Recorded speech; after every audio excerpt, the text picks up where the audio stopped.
Itu juga berharap bidang-bidang tanah ke-263 itu nanti bisa disampaikan secara terbuka dan transparan kepada publik. Sertifikatnya nomor berapa, tahun berapa terbitnya, dan kemudian tadi luas bidang tanah dan seterusnya telah disampaikan. Jika memang ada terdapat indikasi pelanggaran pidana, saya mendapatkan informasi dari Kejaksaan Agung, proses penyelidikan juga sedang berjalan kepada jajaran ATR BPN, penyelidikan bukan penyidikan, untuk kita mengetahui dan membuka ini secara terang benderang.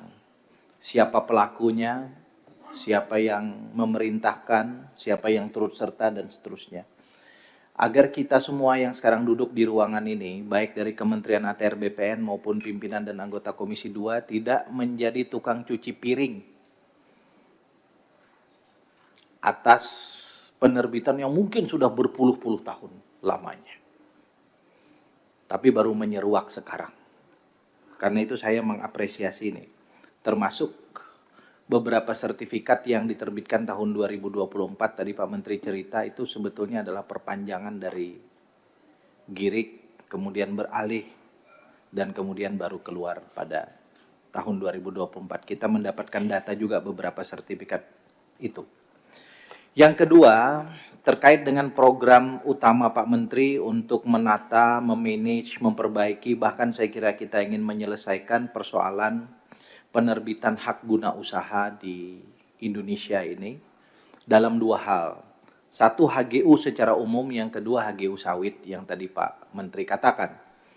HGU secara umum kita tahu kalau penerbitan baru maksimal 35 tahun, perpanjangan maksimal 25 tahun, kalau kemudian pembaharuan 35 tahun. Prakteknya selama ini kalau baru itu nggak dikasih atau tidak diberikan kewajiban untuk adanya plasma. Kerap kali dalam perpanjangan juga nggak dikasih plasma. 60 tahun orang ini nggak pakai plasma. Perusahaan-perusahaan ini di Republik ini. Lalu begitu pembaharuan, sekarang Pak Menteri punya kebijakan untuk melangkah ke 35 tahun berikutnya, berarti 60 ditambah 35, 95 tahun. Nanti kewajiban plasmanya 30%. Sementara nanti yang baru di zaman Pak Menteri ini udah kita wajibin plasma, 20%. Saya kira ada ketidakadilan ini Pak Menteri. Coba kita cari formula agar kita punya legacy bersama untuk bangsa ini. Sesuai dengan visi dan arahan Presiden Prabowo. Penegakan hukum pertanahan tata ruang pada satu pihak, peningkatan pendapatan negara pada pihak yang lain. Saya kira kalau udah 60 tahun, nggak ada plasmanya, coba kita bikin formula, kira-kira kalaupun harus bayar denda, berapa dendanya. Agar negara juga mendapatkan pemasukan, selain kewajiban kita untuk memplasmakan 30%. Saya menyambut baik implementasi plasma yang tidak sekedar plasma, tetapi harus kemudian menerapkan beberapa prinsip-prinsip yang tadi Pak Menteri sampaikan, agar masyarakat sekitar itu betul-betul menjadi mata rantai pasok bagi kegiatan bisnis di sekitar pemegang HGU.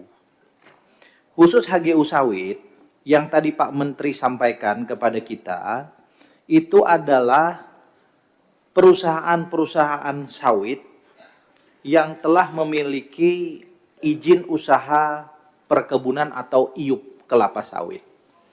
Jumlah totalnya 537, ini di halaman 9 paparan beliau tadi. Atau ekuivalen dengan 2,5 juta hektar lahan sawit di Indonesia. Kita tahu persoalan ini setidaknya ada 3 klaster. Satu yang Pak Menteri sampaikan, punya IUP belum ber-HGU. Itu jumlahnya 2,5 juta. Tapi juga ada yang belum punya IUP apalagi HGU.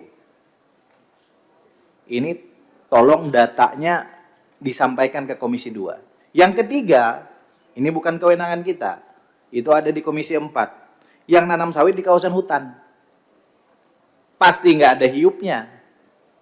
Karena kalau kepala daerah menerbitkan IUP di kawasan hutan dan dengan sengaja melakukan, ini pidana. Nah, maka dari itu kita apresiasi data 2,5 juta hektar yang ada di BPN, yang di cross check dengan penerbitan IUP oleh para kepala daerah, Tetapi kemudian kita juga tanya, kebun-kebun sawit yang belum ada IUP apalagi HGU-nya itu berapa? Karena kalau kita cek ke beberapa daerah, jumlahnya cukup bombastis. Terakhir Pak Menteri, ada 194 perusahaan, ekuivalen dengan 1,081 juta hektar lahan sawit yang sudah ada IUP-nya tapi nggak mengajukan hak atas tanah, yang itu sekarang ditangani oleh Satgas Kelapa Sawit yang dipimpin oleh Menteri Pertahanan dan Jaksa Agung. Saya kira untuk mengambil langkah-langkah ini Pak Menteri, jika diperlukan revisi terhadap sejumlah undang-undang akan jauh lebih baik. Karena khawatir di rezim ini aman, tapi kemudian nanti akan dikuak kembali karena kita belum memiliki landasan yuridis yang kuat. Saya kira ini pola kemitraan kita kan demikian ya Pak Menteri.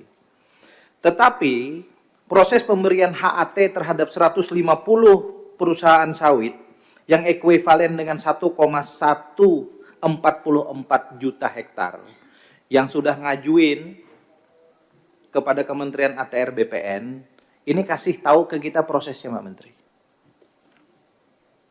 Saya keliling ke 5 provinsi di Indonesia, agendanya bukan agenda khusus ini Pak Menteri, terkait dengan ATR BPN. Kadang agenda organisasi, agenda keumatan. Saya tanya, ketemu dengan berbagai stakeholder, saya tanya, berdasarkan surat edaran Menteri ATR BPN periode sebelumnya, dikasih deadline waktu tanggal berapa? 3 atau 4? 3 Desember 2024. Udah ngajuin belum? Sudah. Tapi sampai sekarang Pak prosesnya masih stuck. Saya memahami Pak Menteri mungkin harus hati-hati. Saya memahami sebagai adiknya Pak Menteri saya paham. Tapi kasih tahu kepada kita Pak Menteri, sampai kapan stucknya ini? Di hold-nya sampai kapan? Agar kemudian 150 perusahaan yang dalam tanda kutip sudah mau bertaubat ini Pak Menteri, kita kasih sertifikat taubatan nasuha dalam bentuk HGU. Yang 194 yang tidak taubat dan belum dapat hidayah ini Pak Menteri, ya biar kita kasih sanksi. Kan kira-kira begitu.